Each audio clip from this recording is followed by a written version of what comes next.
The title of this workshop is The Residue of Interaction, and this is part of a workshop that I held at Decipher 2018 here in Ann Arbor, Michigan. I think I've talked to you all individually. You're here for the residue of interaction. Yep, here we have some people coming. That's great, right at the beginning. There's a table or a chair for you there. The title, The Residue of Interaction, really stems from moments within education, but also as a researcher in which the exchange that I've had with someone really has this lasting legacy. And it's not a legacy that I'm expecting. It's not something that I set out to achieve. It's just something that has a lasting impact. For me, this workshop is really about providing a way for my fellow design educators to open up their classrooms to other people. We can kind of take down the walls and get students out of school, into the community, meeting people that are different than them, putting students in contact with individuals, and then seeing how design can support or exist in that space when you're just designing for one person. I think it's really helpful to offer students a one-on-one design experience because it challenges, I think, a model of a one-size-fits-all. It kind of dismantles that whole system.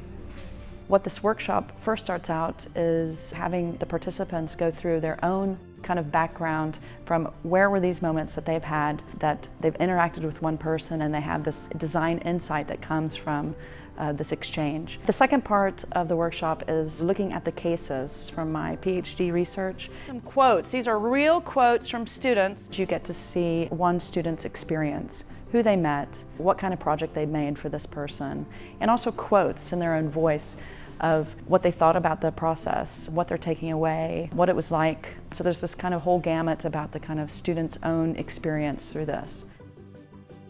During the work that I was doing with my team, we talked about how we really weren't even discussing the end project or the end artifact that the designer had created. It was much more about the process that it had taken for them to create that, rather than like the old school way of thinking.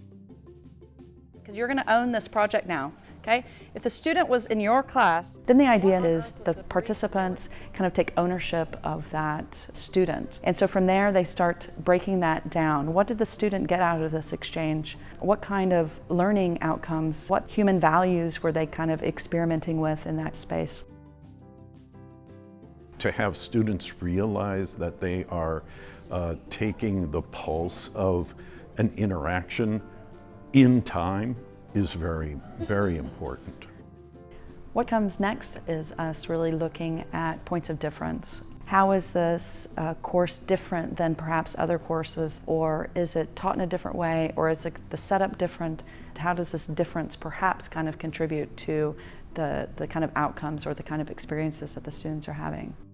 The next aspect of the workshop was actually trying to see if this approach, this designing for one approach, could sit under the trends and competencies that AIGA put out in regards to the designer of the future.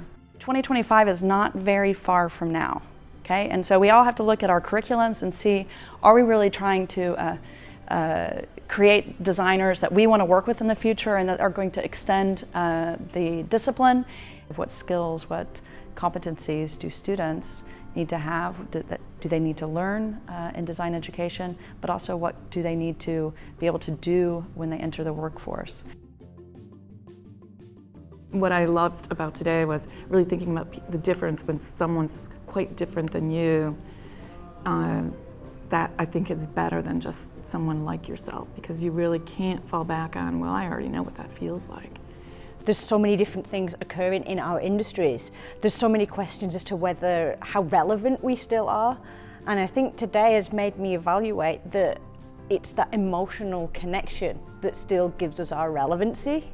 This basically talks about a holistic approach, and to me, as somebody who genuinely believes in holistic education of any sort, I think it can be used, or rather it should be used in anything, any form of design education for that matter.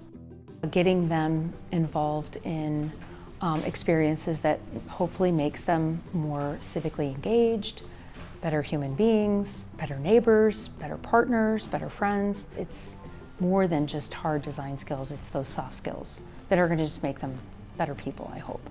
One of the things I wanted people to take away from this in terms of the participants is just kind of for them to look at their own practice, look at what they're doing. Often we're trying to achieve things at a really rapid pace, and certainly designing for one, it takes time to get to know someone, it takes time to build trust. You are also giving back to that person, so it's this really kind of cyclical process to where they're telling you things, but you're also telling them things. And that's, I believe, a way that we can bring students in touch with new people.